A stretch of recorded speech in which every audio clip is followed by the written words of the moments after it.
দুই আয়াতের ভেতরে আল্লাহ তাআলা একটি বিষয়কে পরিষ্কার করেছেন, সেটি হলো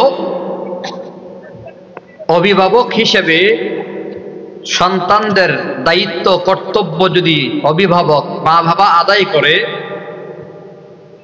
তো ওই সন্তানগুলাকে আল্লাহ তাআলা মা বাবার খাদেম বানায়া দেন। বলেন সুবহানাল্লাহ।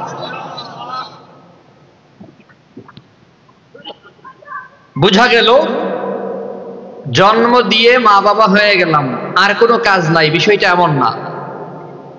প্রত্যেক অভিভাবক মা বাবার সন্তানের পেছনে দায়িত্ব কর্তব্য আছে না নাই?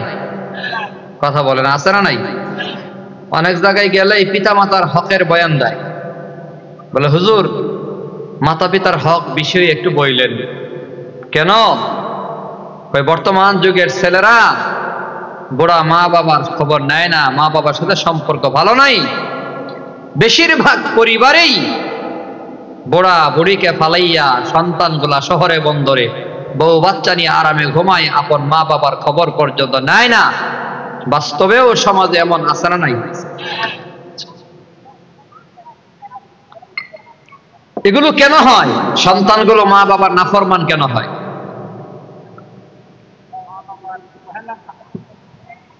বলে সন্তানরা আসমান থেকে টপ করে পড়ে নাই।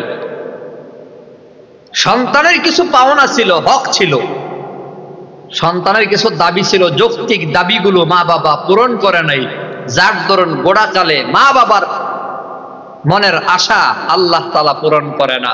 সন্তানের কি পাওনা? হাকিমুল উম্মত আশরাফ আলী থানভী বলেন, প্রত্যেকটা সন্তানের প্রথম পাওনা তার বাবার কাছে। কার কাছে? মার কাছেও আছে, বাবার কাছেও আছে। বাবার কাছে প্রথম দাবি হলো আমার মা যেন দিনদার হয়। সন্তান কিন্তু দুনিয়াতে আসে নাই, বাবার পিঠে আছে। এর আগেই মা বাবার কাছে পাওনা সন্তান রূহ জগৎ থেকে দাবি করে রাখছে, ও আব্বা আমার মা যেন দিনদার হয়, কারণ মা যদি দিনদার হয় তো আমিও দিনদার হব। ঠিক কিনা? মা ভালো তো সন্তান ভালো, গাই ভালো তো বাছর ভালো। কথা কন ঠিক কিনা? এই জন্য নেপোলিয়ন কি বলেছেন? নেপোলিয়ন বলেছেন, আমাকে একটি শিক্ষিত মা দাও, আমি শিক্ষিত জাতি তোমাদের উপহার দেব। মা শিক্ষিত হলে সন্তান শিক্ষিত হয়। আস্তে আস্তে করে মায়ের গর্ভ থেকে একটি জাতি তৈরি হয়। ওলামায়ে কেরাম বলে, আমাকে একজন ধার্মিক বুজুর্গ মুত্তাকি আল্লাহর ওলিনী মা দাও, আমি একটি ধার্মিক আদর্শ ওলিদের সমাজ উপহার দেব। সুবহানাল্লাহ বলেন। এই মায়ের পেট থেকে সন্তানরা আসে, মায়ের পেটের বড় দাম, মায়ের পেটের বড় দাম। এজন্যই সন্তানের দাবি হলো আমার মা যেন ভালো হয়। তাহলে যুবক, তোমার প্রথম দায়িত্ব, সন্তানের বাবা হবা তো অনেক পরে, এর আগেই বিয়া যে করবা, কেমন মাইয়া বিয়া করবা জানা থাকার দরকার আছে না নাই? এদিকে মনোযোগ দেন। বউ ভালো হইলে ছেলে ভালোই। বিয়া করছো রূপবান, বিয়া করছো পরিমণি, বিড়ি খেলে তিরিং বিরিং করে, 2 বছর পরে পরে জামাই পাল্টায়, তো সন্তান কেমনে ভালো হইব? কর। সন্তানের দাবি কি? ফাতেমার মতো মা যদি হয় তো আমি হাসান হুসাইনের মতো সন্তান হতে পারবো। কথা কন ঠিক কিনা? পাতে বিয়ে করার আগে যাচাই বাছাই করার দরকার আছে নাই? আছে না নাই? আরে জমিন বুঝানে ফসল, যে কোনো জায়গায় যে কোনো গাছ লাগাই দিলে হবে?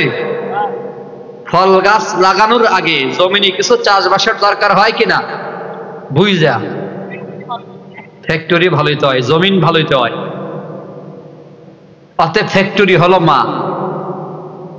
মায়ের পেট হলো ইটের খরমার মতো, ইটের খরমাই সুমন, ইটের নাম সুমন, ইটের খরমাই শাপলা, ইটের নাম শাপলা, ইটের খরমাই জোনাকি, ইটের নাম জোনাকি। মায়ের পেট পরহেজগার, মুত্তাকি, পবিত্র, সন্তান হবে পবিত্র। কথা কন ঠিক কিনা? এজন্য কি করা, ওই সন্তান দুনিয়াতে আসার আগেই বলে মা যেন ঘরে আসে ভালো। কেমন মা? রসুল বলছে যুবক তুমি বিয়ে করবা, তাহলে রসুলের পরামর্শ নেওয়ার দরকার আছে না নাই? তুনকাহুল মারআতু লিআরবাঈন, আল্লাহর হাবিব সাল্লাল্লাহু আলাইহি ওয়াসাল্লাম বলে তুমি বিয়ে করবা চারটা গুণ দেখো। কয় গুণ? এই কথা বলেন, কয় গুণ? লন্ডনি বিয়ে করবা নাকি জার্মানি নাকি আমেরিকান না কানাডিয়ান?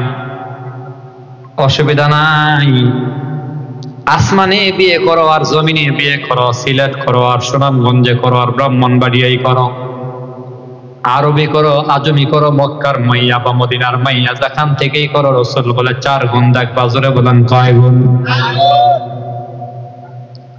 এক নাম্বার নবী কইলি জামালিহা, সুন্দর কেমন বান্দা তুমি দেখে নাও। সুবহানাল্লাহ বলেন। যুবকরা প্রথমেই সুন্দরী তালাশ করে, কই লাল না হইলে বিয়ে করতাম না। আসেনি? দাদা তার নাতির জন্য বউ দেখছে, কিরে নাতি, মাইয়াটা বড় পরহেজগার, পর্দা করে, দিনদার, তার মা ভালো, তার নানি ভালো, খবর নিলাম ভালো মাইয়া, একটু কালা।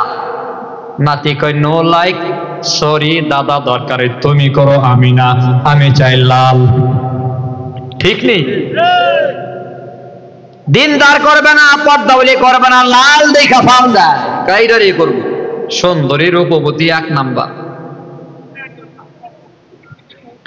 আল্লাহর নবী বলে যুবক তুমি সুন্দরী দেখো, লিজামালিহা, তোমার পছন্দ হয় কিনা দেখো, অসুবিধা নাই। সুন্দর মানে লাল হওয়া লাগবে, হলুদ হওয়া লাগবে, কুসুমের মতো হওয়া লাগবে, সাদা হওয়া লাগবে বলে না। রাসূল মূলত বুঝাইছেন তুমি দেখো তোমার পছন্দ হয় কিনা। অনেক সময় কালো মেয়েটারও ভালো লাগে। আমি দেখছি এমন অনেক সুন্দরী মেয়ে কালো জামাইয়ের বউ হয়, মাইয়া বড় সুন্দরী, জামাই বড় কালো। আবার কালো ছেলে দেখলাম সুন্দরী মাইয়া। কথা কোন ঠিক কিনা? খুব সুন্দর যুবক, সুন্দর চেহারা, কিন্তু বউ পাইছে কালা। তার মানে কালো মাইয়াটা তার নজরে লাগছে। আল্লাহ নবী কই দেখা বিয়া করো, সমস্যা নাই। দুই নাম্বার ওয়ালি মালিহা, মাল কেমন আছে বান্দা তুমি দেখো। মাল তোমার সমান নাকি তোমার কম, না তোমার বেশি? রাসূল ইশারা দিয়েছেন খুব বেশি যদি হয় তো ব্রাহ্মণ হয়ে আকাশে হাত দিও না। ইমাম আবু হানিফা বলে কুফু মানে বরাবর, তোমার চেয়ে খুব উঁচু যেন না হয়। অতএব তুমি মাল দেখো, কোনো সমস্যা নাই। নবী বলে ওয়ালি হাসাবিহা, তিন নম্বরে বংশের দিকে ইশারা করেছেন, বংশ দেখো। চৌধুরী বংশ নাকি রাজ বংশ নাকি তোমার বংশের সাথে মিলানো আছে। চার নম্বর নবী কয় ওয়ালি দীনিহা, যারে বিয়া করবা তার দিনদারি দেখো। ওয়ালি দীনিহা, দিনদার কিনা। এরপরে